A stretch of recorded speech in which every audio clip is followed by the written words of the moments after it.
আসসালামু আলাইকুম, কেমন আছেন সবাই? আশা করি সবাই ভালো আছেন। আজকে আমি আপনাদের সাথে শেয়ার করব অনার্স তৃতীয় বর্ষ 2022-এর দর্শন বিভাগের সাজেশন নিয়ে। বিষয়টির শিরোনাম হচ্ছে ভারতীয় দর্শন আন্তিক সম্প্রদায়। বিষয়টির কোড হচ্ছে 23-17-13। পরীক্ষাটি অনুষ্ঠিত হবে আগামী 14/5/2024 তারিখে। এই ভিডিওটিতে ক বিভাগ, খ বিভাগ এবং গ বিভাগের সাজেশন শেয়ার করবো। ইনশাআল্লাহ এই সাজেশন থেকে পরীক্ষাতে কমন পড়বে।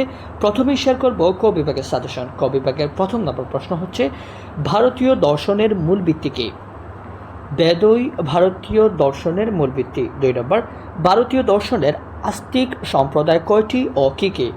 ভারতীয় দর্শনের আস্তিক সম্প্রদায় হচ্ছে 6টি: সাংখ্য, যোগ, ন্যায়, বৈশেষিক, মীমাংসা এবং বেদান্ত। পরবর্তী প্রশ্ন হচ্ছে উপনিষদ শব্দের অর্থ কী? উপনিষদ শব্দের অর্থ হচ্ছে গুরুর সমীপে উপবিষ্ট হয়ে শিষ্যের শাস্ত্রজ্ঞান লাভ করা। 4 নম্বর, উপনিবেশদ কী? যা মানুষকে ব্রহ্মের সমীপবর্তী করে, সেটাই হচ্ছে উপনিষদ। 5 নম্বর, ষড় দর্শনগুলোর নাম লেখ। ষড় দর্শনগুলোর নাম হচ্ছে সংখ্যা, ন্যায়, যোগ, বৈশেষিক, মীমাংসা এবং বেদান্ত।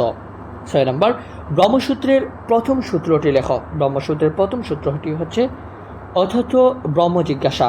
7 নম্বর, বেদ কি? বেদ হলো ভারতীয় দর্শন ও সাহিত্যের প্রাচীনতম ধর্মীয় গ্রন্থ। 8 নম্বর, বেদ কত প্রকার এবং কি কি? বেদ হচ্ছে 4 প্রকার: ঋগ্বেদ, সামবেদ, যজুর্বেদ এবং অথর্ববেদ। 9 নম্বর প্রশ্ন, কর্মযোগ কি? ফলের আকাঙ্ক্ষা বর্জন করে ঈশ্বরের যাবতীয় কর্ম সমর্পণ পূর্বক নিষ্কামভাবে কর্ম পালন করে যাওয়াকে কর্মযোগ বলা হয়। 10 নম্বর প্রশ্ন, ফিলোসফি অফ অ্যানসিয়েন্ট ইন্ডিয়া গ্রন্থটির লেখককে? রিচার্ড গার্ভ। 11 নম্বর প্রশ্ন, এ হিস্টোরি অফ ইন্ডিয়ান ফিলোসফি বইটির লেখককে? সুরেন্দ্রনাথ দাশগুপ্ত। 12 নম্বর প্রশ্ন, সংখ্যা দর্শন কি? সংখ্যা দর্শন হলো যে দর্শনের প্রকৃতি এবং পরিমাপ সহ সমস্ত তত্ত্বকে সংখ্যা দ্বারা বিন্যাস করা হয়। 13 নম্বর, সংখ্যা দর্শনকে দ্বৈতবাদী দর্শন বলা হয় কেন? সংখ্যা দর্শনে দুটি মূল তত্ত্ব তথা পুরুষ ও প্রকৃতি স্বীকার করা হয়, এজন্য সংখ্যা দর্শনকে দ্বৈতবাদী দর্শন বলা হয়। 14 নম্বর প্রশ্ন, সংখ্যার মতে প্রকৃতির কয়টি গুণ এবং কী কী? প্রকৃতির 3টা গুণ: সত্য, রজ ও তম। 15 নম্বর প্রশ্ন হচ্ছে সংখ্যা মতে প্রমাণ কত প্রকার ও কী কী? সংখ্যা মতে প্রমাণ হচ্ছে 3 প্রকার: প্রত্যক্ষ, অনুমান এবং শব্দ। 16 নম্বর, যোগ দর্শনের প্রতিষ্ঠাতাকে? মহর্ষি পতঞ্জলি। 17 নম্বর, যোগসূত্রের একজন ভাষ্যকারের নাম উল্লেখ করো। বেদব্যাস। 18 নম্বর, যোগসূত্রের একজন ভাষ্যকারের নাম উল্লেখ করো। বেদব্যাস। 19 নম্বর, যোগমতে তাপত্রয় কি? তাপত্রয় হলো পরিণাম দুঃখ। 2 নম্বর হচ্ছে তাপ দুঃখ। 3 নম্বর হচ্ছে সংস্কার দুঃখ। 20 নম্বর প্রশ্ন, যোগ দর্শনের অন্ত অঙ্গের নাম লেখ। যোগ দর্শনের অষ্টম অঙ্গ হলো 8টি। প্রথমটি হচ্ছে যম, 2 নম্বর হচ্ছে নিয়ম, 3 নম্বর হচ্ছে আসন, 4 নম্বর হচ্ছে প্রাণায়াম, 5 নম্বর হচ্ছে প্রত্যাহার, 6 নম্বর ধারণা, 7 নম্বর ধ্যান এবং 8 নম্বর হচ্ছে সমাধি। 21 নম্বর প্রশ্ন, ন্যায় দর্শনের প্রতিষ্ঠাতাকে? মহর্ষি গৌতম। 22 নম্বর, নৈয়ায়িকদের মতে হেতাভ্যাস কত প্রকার এবং কী কী? 5 প্রকার: সভ্য বিচার, বিরুদ্ধ, 2 নম্বর সৎ প্রতিপক্ষ, 4 নম্বর অসিদ্ধ, 5 নম্বর বাধিত। 23 নম্বর প্রশ্ন, কনাদ নামানুসারে তার দর্শনকে কি বলা হয়? কনাদ নামানুসারে তার দর্শনকে কনাদ দর্শন বলা হয়। 24 নম্বর প্রশ্ন, বৈশেষিক দর্শনের আদি গ্রন্থের নাম কি? বৈশেষিক সূত্র। 25 নম্বর, বৈশেষিক সূত্র গ্রন্থটি কয়টি অধ্যায়ে বিভক্ত? 10টি। 26 নম্বর, বৈশেষিক মতে দ্রব্য কত প্রকার এবং কী কী? দ্রব্য হচ্ছে 9 প্রকার। প্রথমটি হচ্ছে ক্ষিতি, 2 নম্বর অপ, 3 নম্বর তেজ, 4 নম্বর মরুদ, 5 নম্বর বোম, 6 নম্বর দিক, 7 নম্বর কাল, 8 নম্বর আত্মা এবং 9 নম্বর হচ্ছে মন। 27 নম্বর প্রশ্ন, বৈশেষিক মতে গুণ কত প্রকার এবং কী কী? বৈশেষিক মতে গুণ হচ্ছে 24 প্রকার: রস, গন্ধ, স্পর্শ, স্বাদ, শব্দ, সংখ্যা, পরিমাণ, পৃথকত্ব, সংযোগ, বিভাগ, পরত্ব, তাপরত্ব, বুদ্ধি, সুখ, দুঃখ, ইচ্ছা, দেশ, প্রযত্ন, গুরুত্ব, দ্রবত্ব, স্নেহ, সংস্কার, ধর্ম এবং অধর্ম। 28 নম্বর প্রশ্ন, বৈশেষিকদের মতে পরমাণু কি নিত্য না অনিত্য? বিশ্বাসিকদের মতে পরমাণুগুলো নিত্য। 29 নম্বর, মীমাংসা দর্শনের প্রতিষ্ঠাতাকে? মহর্ষি জৈমিনী। পরবর্তী প্রশ্ন হচ্ছে, মীমাংসা মতে প্রত্যক্ষণ কত প্রকার? 2 প্রকার। 31 নম্বর, মীমাংসা মতে প্রত্যক্ষ কত প্রকার এবং কী কী? প্রত্যক্ষ 2 প্রকার, নির্বিকল্প প্রত্যক্ষ এবং সবিকল্প প্রত্যক্ষ। 32 নম্বর প্রশ্ন, বেদান্ত শব্দের অর্থ কী? বেদের অন্ত বা শেষ।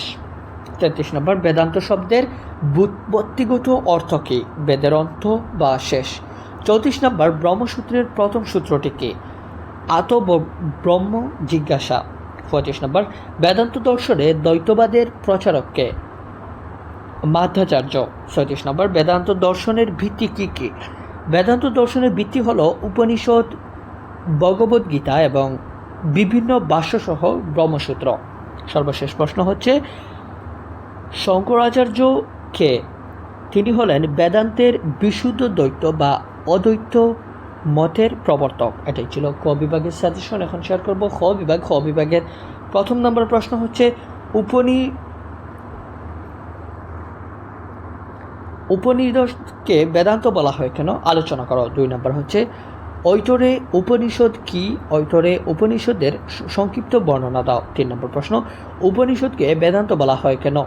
4 নম্বর প্রশ্ন, সংখ্যা দর্শনের কার্যকারণ তত্ত্ব আলোচনা করো। 5 নম্বর, সংখ্যা বিবর্তনবাদ যান্ত্রিক না উদ্দেশ্যমূলক? আলোচনা করো। 6 নম্বর, বহুপুরুষবাদ কি? 7 নম্বর, সংখ্যা জ্ঞান তত্ত্ব আলোচনা করো। 8 নম্বর, যুগ দর্শনের কৈবল স্বরূপ ব্যাখ্যা করো। 9 নম্বর, যুগের অন্টাল কি কি?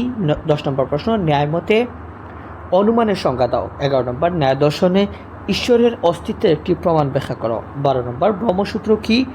ব্রহ্মসূত্র বলতে কি বুঝো? 13 নম্বর, ন্যায়িকদের মতে হেতাভাস কি? আলোচনা করো। 14 নম্বর প্রশ্ন, ন্যায় দর্শন কি দুঃখীবাদী? আলোচনা করো। 15 নম্বর, রামানুজ কিভাবে বিবর্তনবাদ ও পরিবাণবাদের মধ্যে পার্থক্য নির্ণয় করে? 16 নম্বর, বেদান্ত কি? 17 নম্বর, বৈশেষিক মতে গুণ কি? 18 নম্বর, নির্বিকল্প ও সবিকল্প প্রত্যক্ষ ব্যাখ্যা করো। এটাই ছিল খ বিভাগের সাজেশন। এখন শেয়ার করব গ বিভাগ। গ বিভাগের 1 নম্বর প্রশ্ন হচ্ছে, উপনিষদকে বেদান্ত বলা হয় কেন? ব্যাখ্যা করো। 2 নম্বর, ভগবদ গীতার নৈতিক শিক্ষার স্বরূপ ও তাৎপর্য আলোচনা করো। 3 নম্বর, গীতার কর্মবাদ আলোচনা করো এবং এর নৈতিক তাৎপর্য ব্যাখ্যা করো। 4 নম্বর প্রশ্ন, রামানুজের বৈশিষ্ট্য দ্বৈতবাদ আলোচনা করো।